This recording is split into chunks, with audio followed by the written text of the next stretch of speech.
Imphal East District manung channa Yaingangpokpi Police Station konba Thamnapokpi Uyok Ching chingyang amadi chingkhong dagi Kuki Khutlai Paiba Singna nongmei amadi bom sijinaduna Meitei khul tamna Landarakpada Khul Ngakpa Leikai gi volunteer ama Sokle hairi Thongdok thokfam dagi fangba pau gi matung inna ngarang ahing nong yai pung 13 khara helakpa aduwaida Kuki Khutlai Paiba Singna Thamnapokpi Uyok Ching dagi Thamnapokpi sabungkok khuno sana sabi santi khongbal amadi Yaingangpokpi ki Meitei khul singda akan bamongda nongmei amadi bomna Landarakpa aduda Khul Ngakpa volunteer ama makongda nongmei maruna panbadagi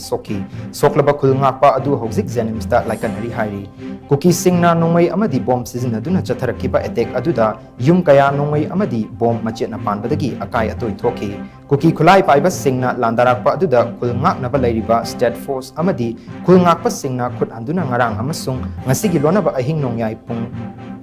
makai khara henba fawba akan bamongda nongmei kapnaki Kuki Singna attack chatharpa aduda Khul Ngaknaba leiriba central force personnel Singna attack torakliba Kuki Khutlai Paiba Singda nongmei handuna kapaki mahutta Khul Ngakpa Singda oina onsinduna fana bahonaki hainasu kunja Singna pendaba fongdoknarakli